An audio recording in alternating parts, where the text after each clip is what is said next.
Welcome back, focused learners. I am absolutely thrilled you're tuning in today because we're about to look at something truly fascinating. We're talking about the invisible mathematical architecture of our everyday lives. Seriously, have you ever stopped to wonder how data actually behaves behind the scenes? Underneath all the messy noise of the real world? Well, in today's Explainer, we're going to uncover a hidden engine that drives everything from science to business, and we'll find some incredible order hidden right inside total chaos. Section 1. The Hidden Mathematical Pattern.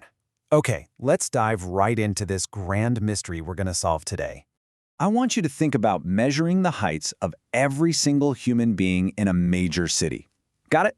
Okay, now picture the defect rates of thousands of parts flying off a massive, incredibly loud factory floor.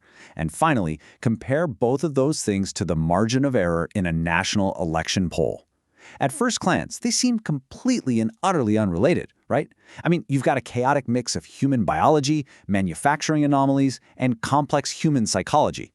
So how on earth could these messy, seemingly totally unrelated data sets actually be connected? Well, the answer is that one remarkable mathematical pattern just keeps showing up in almost every large data set you look at. It's wild. It honestly doesn't matter what's being measured. We could literally be measuring tree leaves, stock prices, or the examples we just talked about. As long as the dataset is large enough, this singular, incredible mathematical pattern constantly, inevitably emerges right out of the noise to reveal a hidden structure. Section 2. Defining the theorem. And hey, let's lower those "I'm bad at math" shields right now, okay? We're just uncovering the core concept here. Here is the formal scientific statement behind this pattern. The Central Limit Theorem states that the distribution of sample means approaches a normal distribution as the sample size grows larger, regardless of the shape of the original population's distribution. Now, I want you to really lock in on that very last part. Basically, regardless of how weird or misshapen your original data is, the averages of your samples will always form a very specific, recognizable shape. Section 3. How randomness creates order.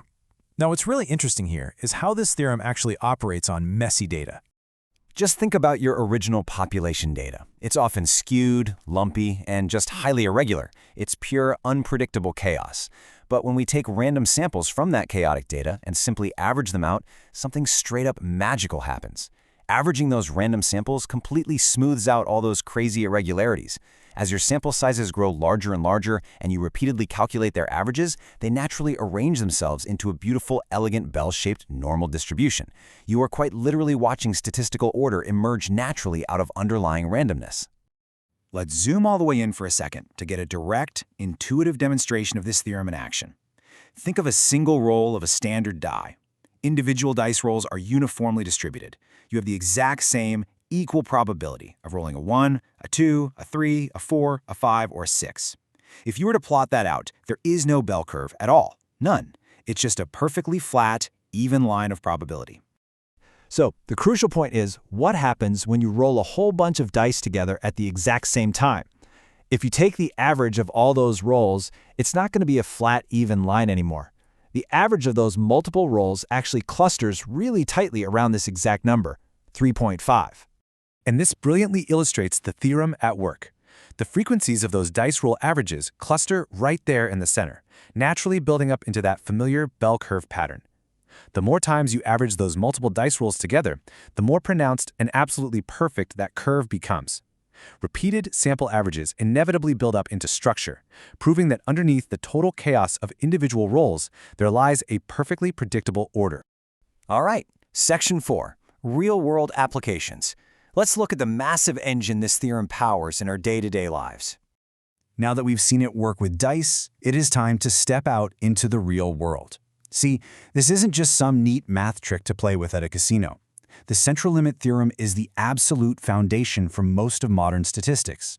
It is the vital bedrock that allows us to make sense of massive, complex, real-world systems. Without it, honestly, we'd be hopelessly lost in a sea of totally unmanageable data.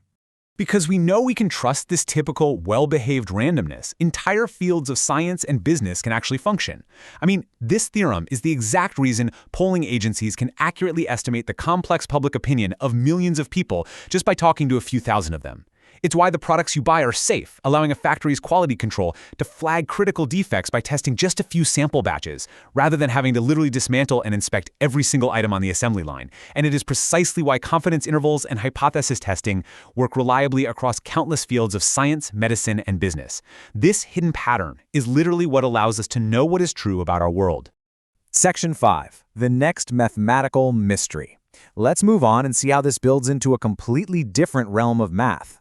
So we've spent our time in this explainer looking at data that behaves remarkably well. The Central Limit Theorem beautifully describes typical, well-behaved randomness. But it leaves us with a rather provocative thought.